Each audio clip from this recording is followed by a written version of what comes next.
संदीप देशपांडेंवर शुक्रवारी स्टंप आणि बॅटनं हल्ला झाल्याची घटना घडलेली होती। या प्रकरणी पोलिसांनी दोघांना ताब्यात घेतलेलं होतं। यातील अशोक खरात हा आरोपी महाराष्ट्र राज्य माथाडी कामगार संघटनेशी संबंधित असल्याचं समोर आलेलं आहे। यापूर्वी अशोक खरात याच्यावर मोक्काही लावण्यात आलेला होता। डोंबिवलीमध्ये हत्या आणि ठाण्यात खंडणीचा गुन्हा असे गुन्हे अशोक खरातच्या नावावर दाखल आहेत। या प्रकरणाच्या तपासासाठी 8 टीम देखील बनवण्यात आल्याची माहिती मिळतेय।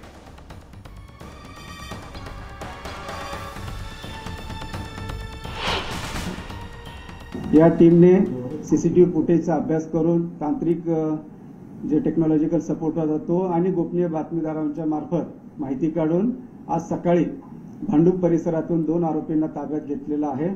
त्यातील आरोपी क्रमांक 1 ज्याचं वय 56 आहे तो महाराष्ट्र राज्य माथाडी आणि जनरल कामगार सेनेचा उपाध्यक्ष आहे।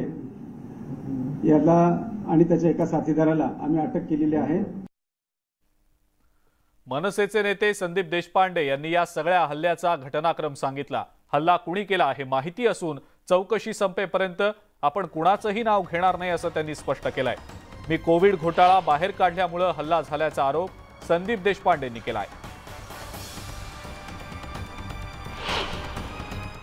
आम्हाला तर माहितीच आहे कोणी केलंय ते, पण जोपर्यंत पोलीस चौकशी होत नाही तोपर्यंत त्याच्यावर बोलणं योग्य नाही, कारण गोष्ट तपासात आहे आणि मुंबई पोलिसांवर आमचा संपूर्ण विश्वास आहे आणि मला 100% खात्री आहे की नुसतेच काल शिवाजी पार्कला जे क्रिकेट खेळायला आलेले ते क्रिकेटर्स नाही तर त्यांचे कोच पण कोण आहेत हे मुंबई पोलीस शोधतील।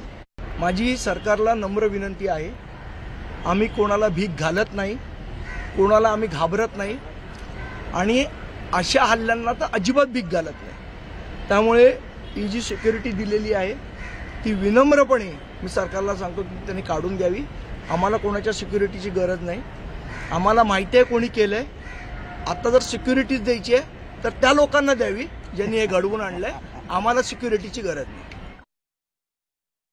मग ह्याला शिव्या घाल, त्याला शिव्या घाल, आयुक्त निवडणूक आयुक्ताला शिव्या घाल, नाहीतर मग अजून कोणाला तरी शिव्या घाल। आता मी तुम्हाला सांगतो, उद्या जर सुप्रीम कोर्टाचा निकाल जर विरुद्ध गेला ठाकरे गटाच्या तर सुप्रीम कोर्टच्या जजना शिव्या घातल्याशिवाय संजय राऊत गप्प बसणार नाही।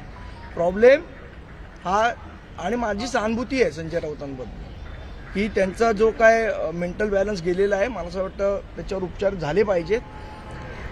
आणि उद्धव ठाकरे तर एवढे मोठे डॉक्टर आहेत, त्यांनी उपचार करायला काहीच हरकत नाही त्यांच्यावर, त्यांचा तर सल्ला वर्ल्ड बँक पण घेते।